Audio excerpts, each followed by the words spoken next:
криптовалюта деген чыктыбы азырчы? Ооба. Ошол кандай шариятта арамбы, адалбы? Рахмат. Рахмат, бактылуу болуңуз. Криптовалюта боюнча чындыгында ар кандай пикирлер бар. Кеңирчүнү кала турган болсок, бүгүнкү биздин кармап аткан сом, доллар акчаларыбыз деле жөн эле кагаз да. Булар алтын эмес, күмүш эмес да. Негизи ошол кагаздын өзүнүн баасы жок, урматтуу бир тууган. Бул жанагы бирөөгө жазып бересиз го, ушул менин атымдан барды, барса ушуга 100 сом берип кой дегендей эле сөз да. Кагаз ушундай эле. Демек, биздин доллар, сом деле ушундай эле бир базарга барып кагаздын өзүнүн баасын карасаңыз, балким мисалы үчүн 0,3 тиын болуш ыктымалы бар да.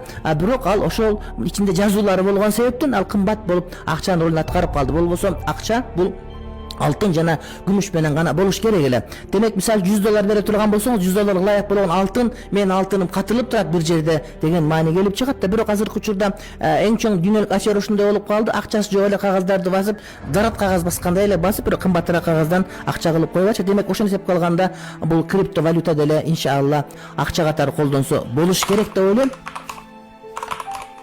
Биржа бар, ошол жерден сатып аласыз. Сатып аласыз, машалла, цифра менен миллионер болуңуз. Сиз акча саласыз, ал сизге цифра берет. Анан бир мезгил келет, сиз доллар баягы 1 миллион болгондой монетаңыз. Тиги компания өзүнүн ишин жаап туруп, биз иштебей калдык, биз банкрот болдук, мындай нерсе жок десе, жок, акчаң жок. Эч кимден, эч жерден талап кыла албайсың.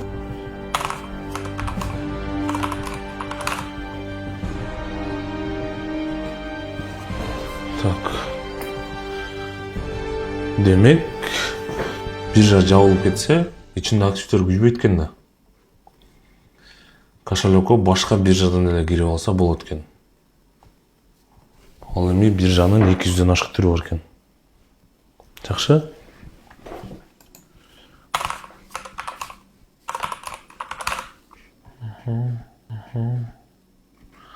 Бул шифрование менен корголот турбайбы?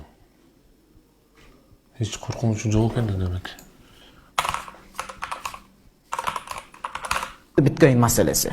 Бул азыр арам дегенде болбойт, билесизби? Биз акчанын экономика жаатында Шейх Мухаммад Такиевдин Усман айтат, акчанын азыр 12-нчи этабында жашап атабыз. Алтын күмүш болгон, ал жерде инфляция жүргөн эмес, келип бартер болгон, мындай болгон, азыр кагаз акча мындай болуп туруп, 12-нчи стадия, 13-нчи стадия электронный акчага барабыз. Эртеңби бирсүгүнү бирок барабыз. Аркасында мамлекет туруп бекитип туруп, анан шарт жолдо болсун алдап кетпегендей турса, ошондо адал болунат. Кыргызстанда уже крипто алып сатууга лицензиясы бар, ондогон банкалар бар турбайбы? Каалагандай чечип алсаң болот. Алло? Валейкум ассалам, кандайсың досум? Геоданы жөнөтүп койм, ошол жерге келсең, ошол жерден жабылгалы.